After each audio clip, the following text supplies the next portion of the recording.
السلام علیکم ورحمۃ اللہ وبرکاتہ۔ نحمدہ ونصلی علی رسولہ الکریم، اما بعد فاعوذ باللہ من الشیطان الرجیم، بسم اللہ الرحمن الرحیم۔ وما اصابکم من مصیبۃ فبما کسبت ایدیکم ویعفو عن کثیر، صدق اللہ مولانا العظیم۔ محترم ناظرین کرام، آج اگر ہم دیکھیں تو ہمارے چاروں طرف خود ہمارے درمیان، ہمارے گھر خاندان اور ہمارے معاشرے اور سماج میں ایسے لوگوں کی تعداد بڑھتی جا رہی ہے جو مختلف پریشانیوں میں، بیماریوں میں، تکلیفوں میں اور مصیبتوں میں گرفتار ہے، اور بعض لوگ اتنا زیادہ اس سے پریشان ہو چکے ہیں کہ وہ کہیں نہ کہیں اللہ تبارک و تعالیٰ کی رحمت سے بھی نا امید ہوتے ہوئے نظر آتے ہیں۔ جبکہ ہم اگر دیکھیں، اللہ تبارک و تعالیٰ خود قرآن مجید میں فرماتے ہیں لا تقنطوا من رحمت اللہ، کہ اے میرے بندو تم میری رحمت سے نا امید مت ہو۔ پھر ہم دوسری جگہ دیکھیں تو اللہ تبارک و تعالیٰ قرآن مجید میں دوسری جگہ ارشاد فرماتے ہیں وَمَن يَقْنَطُ مِن رَحْمَةِ رَبِّهِ إِلَّا الضَّالُّونَ، اللہ کی رحمت سے وہی لوگ نا امید ہوتے ہیں جو کہیں نہ کہیں گمراہوں میں سے ہوتے ہیں۔ وَمَن يَقْنَطُ مِن رَحْمَةِ رَبِّهِ إِلَّا الضَّالُّونَ، تو ہمیں گمراہ لوگوں کی جماعت میں شامل نہیں ہونا اللہ کی رحمت سے نا امید ہو کر۔ تو اللہ کی رحمت سے پوری امید رکھیں،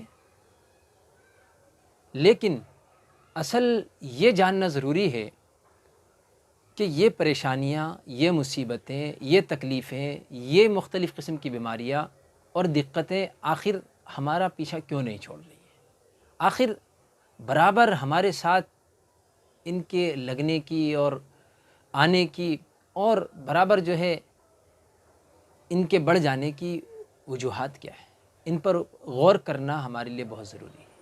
ٹھیک اسی طرح سے جس طرح سے ہم جسم میں ہونے والی کسی بیماری کے بارے میں آپس میں ڈسکس کرتے ہیں، ڈاکٹر کے پاس جاتے ہیں، حکیم کے پاس جاتے ہیں، طبیب کے پاس جاتے ہیں اور اس مرض کو جاننے کی کوشش کرتے ہیں تاکہ ہم اس کا علاج کروا سکیں اور کر سکیں، لیکن کہیں نہ کہیں ہم اپنے ساتھ آنے والی مختلف قسم کی تکلیفیں اور پریشانیاں اس کی وجوہات نہیں تلاش کرتے آخر یہ آئی کیوں ہے۔ اگر قرآن کی نظر سے ہم اس کو دیکھیں، قرآن کی روشنی میں ہم اگر اس پر نظر ڈالیں تو اللہ تبارک و تعالیٰ فرماتے ہیں وَمَا أَصَابَكُم مِّن مُّصِيبَةٍ فَبِمَا كَسَبَتْ أَيْدِيكُمْ وَيَعْفُو عَن كَثِيرٍ، کہ تم کو جو کچھ بھی مصیبت، تکلیف، غم، رنج، پریشانی پہنچتی ہے بِمَا كَسَبَتْ أَيْدِيكُمْ، یہ تمہارے اپنے ہاتھوں کی کمائی ہے، یہ تمہارے اپنے اعمال کی کمائی ہے، یہ تمہاری اپنی بدعمالیوں کا نتیجہ ہے، لیکن ہم اس پر غور نہیں کرتے۔ ہم ان اعمال پر غور نہیں کرتے کہ جو ہم بدعمالیاں کر بیٹھتے ہیں، کر گزرتے ہیں، اور اس کی وجہ سے ہم مختلف پریشانیوں میں، تکلیفوں میں گر جاتے ہیں۔ ہم ان پر غور نہیں کرتے۔ اگر ہم غور کرتے ہیں تو کس چیز پر؟ کہ ہم نے فلاں اچھا کام کیا اور ہم اس کو جو ہے فخر کے طور پر لوگوں میں بیان کر رہے ہوتے ہیں، ہم اس کو فخر کے طور پر دوسروں کو بتا رہے ہوتے ہیں۔ اگر ہمیں تھوڑا سا اور موقع ملتا ہے تو ہم اس کو اپنے اسٹیٹس پر لگا کر دوسروں کو بتا رہے ہوتے ہیں۔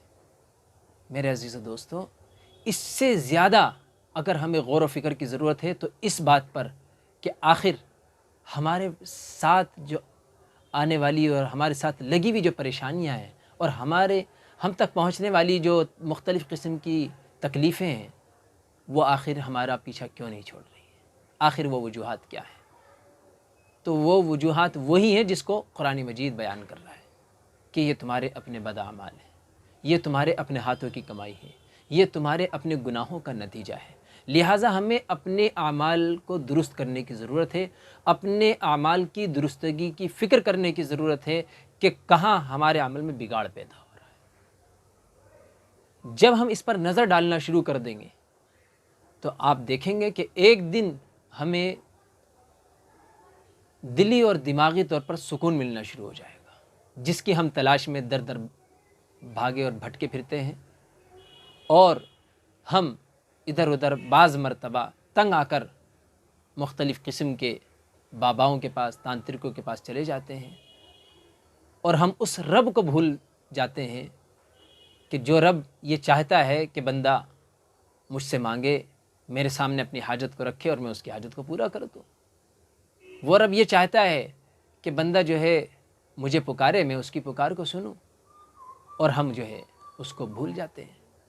ایسے موقع پر ہمیں جہاں اپنے اعمال پر نظر ڈالنے کی ضرورت ہے، وہیں ان اعمال میں غور و فکر کرنے کے بعد اللہ تبارک و تعالیٰ کی طرف رجوع ہو جانے کی ضرورت ہے کہ ہم اللہ کی طرف رجوع ہو جائیں، توبہ و استغفار کثرت کے ساتھ کریں۔ یہ تو وہ چند چیزیں ہوتی ہیں، چند مصیبتیں اور تکلیفیں ہوتی ہیں جس کی وجہ سے ہم پریشان ہو جاتے ہیں، لیکن اگر ہم قرآن مجید کے اس فرمان پر نظر ڈالیں، اللہ تبارک و تعالیٰ کے اس ارشاد پر نظر ڈالیں جس میں اللہ فرماتے وما اصابکم من مصیبت فبما کسبت ایدیکم، کہ یہ تمہارے اپنے ہاتھوں کی کمائی ہے، ویعفو عن کثیر، اور نہ جانے کتنے گناہ، کتنی غلطیاں، کتنی بدعمالیاں تو ہماری ایسی ہوتی ہیں کہ ہم، اللہ فرماتے ہیں کہ وہ معاف فرما دیتے ہیں۔ آپ نے کوئی نیکی کی، آپ نے کوئی اچھا عمل کیا، جیسے کہ اللہ قرآن مجید میں فرماتے ہیں ان الحسنات یذہبن السیئات، کہ نیکیاں برائیوں کو کھا جاتی ہیں، ختم کر دیتی ہیں۔ جب ہم نیک عمل کرتے ہیں تو برائیاں مٹتی چلی جاتی ہیں۔ تو بہت سے گناہ تو ایسے ہوتے ہیں کہ ہمیں احساس تک نہیں ہوتا، اللہ تبارک تعالیٰ معاف فرما دیتے ہیں۔ چند پر جو پکڑ ہوتی ہے، چند کی وجہ سے جو مصیبت اور تکلیف اور یہ سب آ کے گلے لگ جاتی ہیں، ہم ان سے اتنا پریشان ہو جاتے ہیں۔ اب جب ہم پریشان ہو چکے ہیں، اب جب ہم اتنا زیادہ اللہ کو ناراض کر چکے ہیں کہ ہمیں رات میں سکون کی نیند نصیب نہیں ہو رہی، ہمیں دن میں سکون کی اور عزت کی اور برکت والی روزی نصیب نہیں ہو پا رہی ہے، تب ہمیں کیا کرنے کی ضرورت ہے؟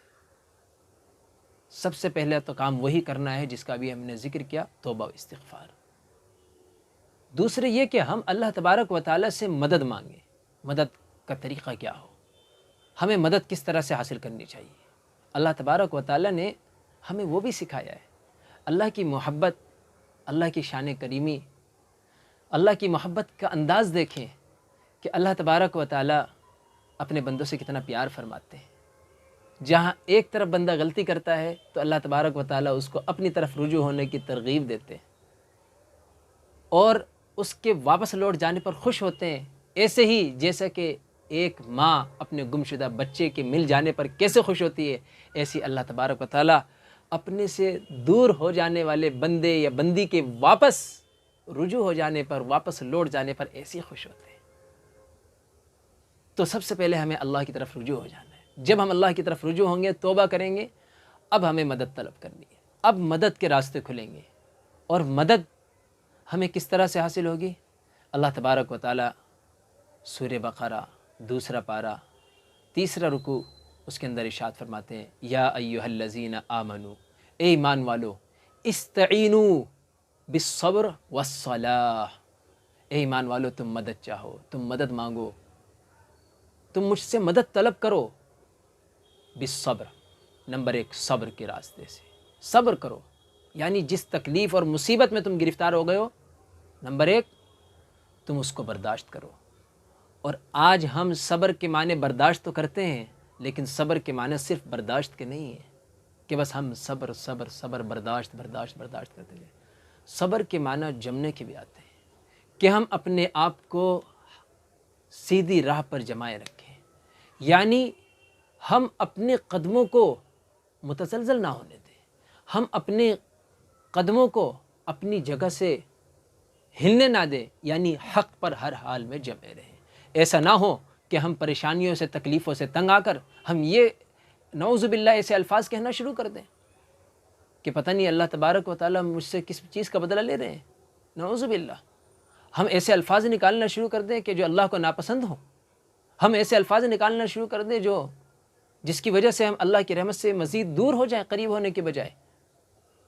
تو ہمیں اپنے الفاظ پر بھی غور کرنے کی ضرورت ہے کہ کہیں ہماری زبان سے ایسے الفاظ اور ایسے کلمات تو نہیں نکل رہے کہ اللہ تبارک و تعالیٰ کی ناراضگی پہلے سے زیادہ مزید بڑھ جائے۔ اس پر ہمیں غور کرنے کی ضرورت ہے۔ تو صبر، نمبر 1 صبر کرنا ہے۔ صبر یعنی جمے رہنا ہے اور حق بات پر جمے رہنا ہے، اللہ کے در پر جمے رہنا ہے، اللہ سے مانگتے رہنا ہے، ہر حال میں اللہ کے دروازے کو کھٹکھٹاتے رہنا ہے، کسی حال میں اس در کو نہیں چھوڑنا ہے، بس اللہ سے مانگتے رہنا ہے۔ ہمارا کام ہے مانگنا اور اللہ کا کام ہے عطا کرنا۔ وہ چاہے جتنی دیر میں عطا کے فیصلے ہوں، وہ چاہے دروازہ کتنی ہی تاخیر سے کھلے، لیکن ہمیں اس در کو چھوڑ کر نہیں جانا۔ جیسا کہ آج ہم پریشان ہو کے کبھی کسی بابا کے پاس، کبھی کسی تانترک کے پاس، کبھی کسی کے پاس پہنچ جاتے ہیں اور نعوذ باللہ ہم غلط کام کر بیٹھتے ہیں، بعض مرتبہ حرام عمل میں حصہ لے لیتے ہیں، بعض مرتبہ اللہ کو پہلے سے زیادہ ناراض کر دیتے ہیں۔ تو اللہ تبارک و تعالیٰ نے ہمیں 3 ہتھیار دیے ہیں تمام قسم کے حالات سے مقابلہ کرنے کے لیے، اور سب سے پہلا جو ہتھیار اللہ نے ہمیں عطا فرمایا ہے وہ ہے صبر، اور دوسرا ہتھیار ہے بالصبر والصلاۃ، نماز۔ ہم سوچ رہے ہوں گے نماز تو ہم پڑھتے ہیں، 5 وقت کی نماز کا اہتمام کرتے ہیں، بعض لوگ یہی سوچیں گے بات کو سن کر۔ یہاں 5 وقت کی نماز مراد نہیں ہے، نماز جو فرض ہے وہ تو ہمیں پڑھنی ہے، اس کے علاوہ مزید ہمیں کس چیز کا اہتمام کرنا ہے؟ حدیث مبارکہ میں آتا ہے اذا حضبہ امر فزع الی الصلاۃ، نبی اکرم صلی اللہ علیہ وسلم کو جب کوئی اہم معاملہ، اہم ضرورت پیش آتی تو آپ نماز کا اہتمام فرماتے۔ کیا مطلب؟ ایکسٹرا نمازوں کا اہتمام فرماتے، فرائض کے علاوہ مزید ایکسٹرا نمازوں کا اہتمام فرماتے۔ کوئی گناہ ہو جائے، حدیث مبارکہ میں آتا ہے کہ آپ 2 رکعت نماز پڑھیں، اللہ سے توبہ کر لیں۔ کوئی ضرورت آپ کے سامنے آ جائے، آپ صلاۃ الحاجت پڑھیں، 2 رکعت نماز پڑھیں، اللہ تبارک و تعالیٰ کی حمد و ثنا کو بیان کریں، تسبیحات کو بیان کریں، اور اس کے بعد آپ اللہ کے حضور اپنی ضرورت کو پیش کریں کہ اللہ میرے سامنے یہ ضرورت ہے۔ حدیث مبارکہ میں آتا ہے کہ اگر آپ کے جوتے کا تسمہ ٹوٹ جائے، آپ کے جوتے میں کچھ کمی ہو جائے، تب بھی آپ پہلے اللہ سے دعا کریں تاکہ اللہ تبارک و تعالیٰ آگے کے راستے کو آپ کے آسان فرما دے۔ تو میرے عزیز و دوستو، میرے پیارے بھائیوں اور بہنوں، ہمیں اللہ تبارک و تعالیٰ نے جو مدد کے طریقے بتلائے، ہمیں اس طریقے سے ہی اللہ سے مدد طلب کرنی ہے اور مدد چاہنی ہے، جس میں نمبر 1 صبر، نمبر 2 نماز۔ تیسری چیز کیا ہے جس کا ذکر اللہ کے رسول صلی اللہ علیہ وسلم حدیث مبارکہ میں بیان فرماتے ہیں؟ نبی علیہ الصلوۃ والسلام نے فرمایا الدعاء سلاح المؤمن، دعا کیا ہے؟ مومن کا ہتھیار ہے۔ اس دعا کے بارے میں فرمایا الدعاء مخ العبادہ، یہ دعا تمام عبادتوں کا مغز ہے۔ تو پہلا ہتھیار اللہ نے جو ہمیں عطا فرمایا وہ ہے صبر، دوسرا ہتھیار ہے نماز، تیسرا ہتھیار ہے دعا۔ ہم ان 3 ہتھیاروں کو ہمیشہ اپنے پاس رکھیں، اس کو کبھی نہ چھوڑیں، اپنی زندگی کے معمولات کا حصہ بنا کر رکھیں، صبر کرتے رہیں، برداشت کرتے رہیں، ہر حال میں حق پر جمے رہیں، اللہ کے در پر ڈٹے رہیں اور اللہ کا دروازہ کھٹکھٹاتے رہیں، مانگتے رہیں۔ دوسرے یہ کہ نمازوں کا اہتمام کر کے اللہ کو راضی کرنے کی کوشش کریں۔ تیسرے یہ کہ ہم دعائیں کر کے خوب کثرت کے ساتھ اللہ کے سامنے عاجزی انکساری کے ساتھ روتے ہوئے، گڑ گڑاتے ہوئے، بلبلاتے ہوئے اللہ کے سامنے، جیسے ایک بچہ اپنی ماں کے سامنے بلبلاتا ہے، روتا ہے، اور ماں اس پر رحم کھا کر اس کو جو ہے دودھ پلانے پر مجبور ہو جاتی ہے، اس کی ضد پوری کرنے کو مجبور ہو جاتی ہے، ٹھیک اسی طرح سے ہمیں بھی اللہ سے ضد کرنی ہے، اللہ سے مانگنا ہے، اللہ سے رو رو کر گڑ گڑا کر اللہ سے طلب کرنا ہے، تو انشاءاللہ ضرور مدد کے راستے کھلیں گے۔ اور پھر یاد رکھیے اس خوشخبری کے ہم مستحق ٹھہریں گے جس میں اللہ تبارک تعالیٰ فرماتے ہیں نصر من اللہ وفتح قریب، اللہ کی مدد، اور آپ جس عمل میں بھی اللہ سے مدد طلب کر رہے ہیں اس میں فتح اور کامیابی بہت جلد آپ کے قدم چومے گی انشاءاللہ۔ اللہ تبارک و تعالیٰ آپ کو اور مجھے ان تمام باتوں پر غور و فکر کرنے کی اور کہنے سننے سے زیادہ عمل کی توفیق نصیب فرمائے۔ وآخر دعوانا ان الحمد للہ رب العالمین۔ جیسا کہ ہم نے گزشتہ ویڈیو میں آپ سے عرض کیا تھا، جو موجودہ حالات ہیں، آنے والے کل کے حالات ہیں،